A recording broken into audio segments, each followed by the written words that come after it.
guys, it's me, Miss Manifester, helping you open a spiritual doorway to the abundance that you deserve. Today is my birthday, woohoo! Happy birthday to me. And I just wanted to use today to keep it kind of chilled, to talk about some of my favourite things that I've manifested in my life. I wanted to give you guys some hope, some inspiration, because I think it's really important, like with law of attraction, is that you build yourself up with positive stories that help to increase your faith that great things are possible for you. So that's kind of what I wanted to do today. Talk a tiny little bit about my day. Today's been really nice so far. One of my friends sent me on the weekend, she sent me a beautiful afternoon tea, with loads of cakes and stuff. That was so sweet. I was just like, wow. I just get blown away by how kind my friends are. And then at 7:45 this morning, so that's really early, but I was up because of this little pudding who I'll talk about in a minute. But yeah, my friend came around and she brought things for me. She brought a magazine for my daughter. She just bought some really lovely things around, and oh gosh, I just felt so blessed, and I get in so many lovely messages. So I'm feeling really lucky. But today is a very chilled out day. Obviously, this is filmed during the lockdown time, so not going anywhere or doing anything. I'm sure I'll do something fabulous when this all blows over. But for now, it's just about being at home and enjoying family time and all of that. So let's get on to Esther's favourite manifestation. So far. So this is Bodhi, or Bobo. Hello, Bobo. And my dog Olive was a Scottish Terrier, and she passed away in September last year, 2019. It was quite unexpected, and it was I felt like I lost a best friend, almost like a sister as well. She was there for me from pretty much I think I was 20 when I got her, so it's kind of that time you move away from home, you start going through stuff. She was there through my pregnancy. It was kind of I lost my best friend, sister, a child. It was a really big thing for me, but I'm so grateful that I've had my spiritual journey.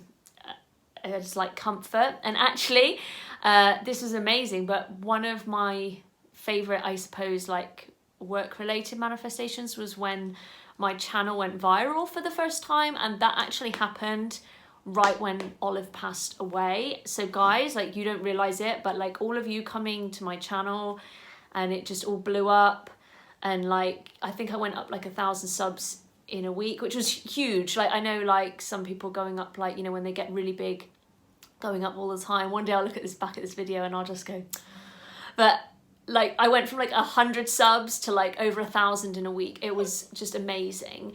So you can manifest, guys, even when you're going through some tough stuff. I believe that you guys all subscribed at that time for a reason.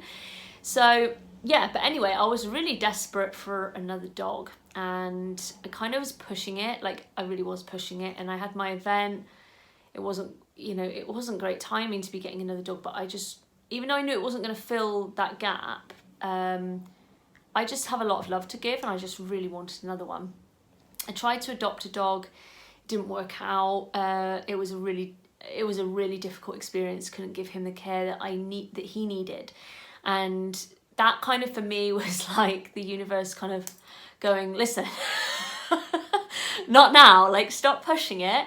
And I I put my hands in the air and I went, okay, I get it. So I let it go.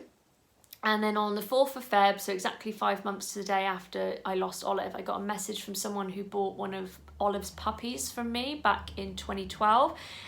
And they were having puppies. So Bodhi is officially Olive's grandson. And honestly, I really wanted to just buy another Scottish Terrier. But having a dog that is actually connected to my dog is more precious, more meaningful than I think anything that I could have ever imagined. Like, I never even foresaw like that coming whatsoever. As soon as I got the message, I was like, I'm there. Sign me up. I'll have one, I'll have them all. And he was born 2 days after Olive's birthday, and then I picked him up in the same week as what I would have picked Olive up as well. So even though the dates aren't exact, very like similar, like literally like to the days, like very similar time. It just feels like kind of come full circle. And he is just, oh, such an angel. I mean, you can see, like, no trouble. He's been on my client calls and stuff. You've been such a good boy, haven't you? So good. Yeah, I just feel like he's just a total blessing. So I picked him up about a week and a half ago, so we're having a great time in lockdown. He's my most kind of recent big manifestation. I love all my little manifestations as well. And I've got to say this because otherwise I'll forget. So Sensible with Money Mom she did me a shout out yesterday on YouTube, which was completely unexpected. She'll watch this and she'll go, it's me. And that made my day. Like, and that's the kind of like little things like that are like, they're like manifested opportunities based on what you're putting out into the world. So, and I love that. I set the intention every day to be surprised or just blessed in unexpected ways rather than assuming it has to come from certain sources. I'm very open to being surprised, and I think that's the magic. Like that's so exciting.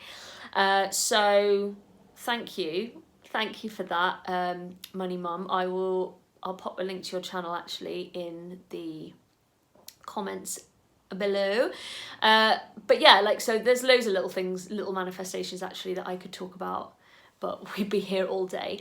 My other big manifestations all kind of revolve around, 3 of them certainly revolve around connection. Again, like Bodhi you're a relationship, aren't you? So my partner, my daughter, and my friends. My partner, as soon as I saw my partner, I was like, I know this guy. I was like, I know him. I didn't know him. And I just was like, do I know you? And he was like, no. And then there's that awkward moment of, oh, okay, what do you say now? And we met through my best friend of over 20 years. So that was lovely. But he's everything that I could possibly ask for in a partner. Like, I was really manifesting somebody that was affectionate and ticks that box. I wouldn't say I have a type, but I think generally, like, when I look at like celebrities that I've sort of gone, he's hot, I look back and I go, oh, they've all got like dark hair and light eyes, and I'm like, I think there must be like, there is some sort of pattern there. He ticks that box. That's just me being a bit silly. Like, I think you can fall in love with like anyone and be open to connection and chemistry and being surprised, but definitely ticks that box. Amazing cook, so generous. Oh gosh, just love him to bits. The thing that's like kind of, I suppose some people might say is tricky, is that we are 3 hours apart, so we're not together right now in the lockdown. A lot of people go, oh, like, how's that working out? And I'm like, it's fine.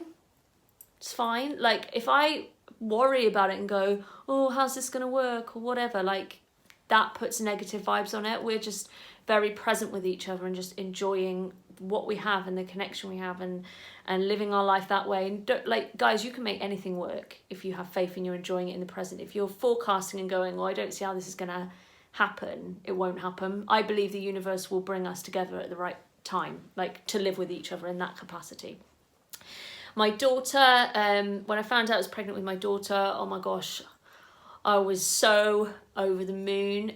She is like a little mini me. There'll probably be like a mini Miss Manifester. Like, she would love to have a YouTube channel. Good luck, everyone. But she is great, and she's got such a great personality, and I just love her to bits. Like, I feel so blessed to have her. And again, like, a bit of that divine timing, because my partner doesn't want to have children, and it kind of, to me, it's like, well, it's kind of good. Like, everything clicks into place, guys. Like everything clicks in at the right time.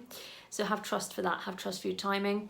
I also feel really blessed with my like friendships. Like I've got spiritual friends that when I started my like law of attraction journey, I just sort of attracted, and like wonderful, beautiful, like lovely sisterhood of friends. I've got amazing like business coach connections as well, people, you know, who understand coaching and things. And then I've got like my kind of like non-spiritual circle of friends from before I got, you know, kind of awakened, and they're just so wonderful, and they've never judged me or anything. Like they're just amazing. I've got an amazing circle of friends, and you know, like they've been blessing me today, and I love them all. Like I think you can really attract your tribe through the vibe you put out. So remember that. Like if you feel like anybody is falling away from your life, like don't worry about it. Like they're gonna be replaced by more meaningful soul connections that, you know, it just, having a soul family and like beautiful friendships is so important. So don't be worried. Like if you're feeling a bit lonely, you won't be alone. Like you are going to manifest some amazing friendship and romantic connections. Then I suppose my house, I've told this story quite a lot of times, but I saw my house on a website at like 1 a.m. I was looking for 2-bedroom houses. This house is not a 2-bedroom house. This house is like a 3-bedroom house, and it's got like a whole extra floor and all this stuff. And I saw it online at 1 a.m. I was like, that's the house. I was like, that is the house. Like, and I need that. So, you know, the next morning at 9 a.m, I called them, and I was round there that afternoon. So less than 24 hours later, I was viewing it. I walked in, I was like, wow, like this house is phenomenal. And I just said, well, can I like make an offer? And she said, well, no, because no one's bought your house. Like in the UK, that you can't do that. That's the rule. And I said, okay, well, I'm going to call you back on Monday. So this was Saturday afternoon. Our estate agents don't work on Sundays. And about 3 o'clock on the Monday, I called my ex-partner because we were selling the house. He had the relationship with the agents, and I said, have you heard anything? And he was like, no. If there was something to tell you, we would know. And I said, I really want you to ring them because I'm so sure. And then he called me back and he said, yeah, we've had a full asking price offer on our house. And it was like, I was like, yeah, knew it, thank you. And then actually after that, we ended up getting even more money for the house. Like we got more than the asking price, which was amazing. So then, yeah, I just rang up the estate agent and just said, it's me. Because she was kind of looking at me like when I went round and said, I'll call you back on Monday, you know, very sure and in faith. And she looked at me a bit like I was crazy. And actually the house that I bought is... it was cheaper than it was meant to be because it had fallen through. So again, I kind of like feel like it was meant for me. And yeah, she was just like, oh wow, okay, great. And this is the house we're in now. And we, you know, can rent out the basement and stuff. You know, it provides extra income. Like it's just, it's so blessed. It's got amazing energy. Like any of my clients that have been here say, oh, what a beautiful energy the house has. I'm doing lots of work to it. I've done a lot of work to it actually, more than I would normally do because I don't really like too much kind of like change around me. But I've invested a lot in this house because it really means a lot to me and I love it. It's like kind of like my baby. So this is kind of like at the moment, like I know we can always expand, but this is my dream house. And then I'm going to just give you one more manifestation and then I'm going to call it quits. This is like a weird story, but it was really exciting. So I love the band Fleetwood Mac. I'd been to see them before and I was going to see them again. And I was going with my friend Samantha, and we had tickets. Like they weren't that far from the stage. They were just like on the side. We got there and we missed our like door that we were meant to go in, and this security guard came up to us and he said, oh, you guys all right, you know, are you a bit lost? And we were like, no, not lost. We're just, our gate's right there. We're fine. And he was like, oh, let me see your tickets. So he looked at our tickets and he said, he said, I think I can get you some better seats than that. And we were like, okay. And I love Fleetwood Mac because I adore Stevie Nicks. I adore her energy and her voice, massive fangirl. That's who my tattoo is of on my arm. And yeah, so we get taken through and we get told to stand in this area. And then the lights go down and then this man says to us and there's a few other people, and he said, right, you've been specially picked out to stand at the front of the stage. I don't know why. I still don't know why. But he was like, you've been especially picked to stand at the front of the stage. So when they come out, we got to shimmy you in the front. It was insane. It was literally there's here's me, and there's Stevie and Lindsey Buckingham and all this. And I was just it was just amazing. My friend who I went with before was like, what? She was so annoyed. It was amazing because I've never heard of that happening to anybody. And it was just a phenomenal, blessed experience. And I think that's going to be go down as one of the most magical, lucky kind of feelings I've ever had. Anyone could have got picked. It was a massive arena. And it was just, thank you, God. Thank you, universe. Thank you very much. So that was my kind of just an experience. The rest of them are what I would call, nothing is fixed, but these are more long-term things. That was a magical moment in my life that I wanted to share. So that, guys, that's it. I'm waffling now. So me and Bobo are going, aren't we? We're going to go. Yeah, we're going to go. Hopefully you guys are going to get to see more of Bobo because he's so good, right? He's so good. Yeah, he's crying a little bit. So, guys, lots of love. I will see you on Thursday for live Q&A and on Saturday night. I couldn't remember then. Saturday night it is a subliminal, law of attraction booster subliminal for trusting the universe and having faith that what you want is on its way. Don't eat that. Naughty Bobo. Right. Say bye-bye. Take care, everybody. See you soon. Bye.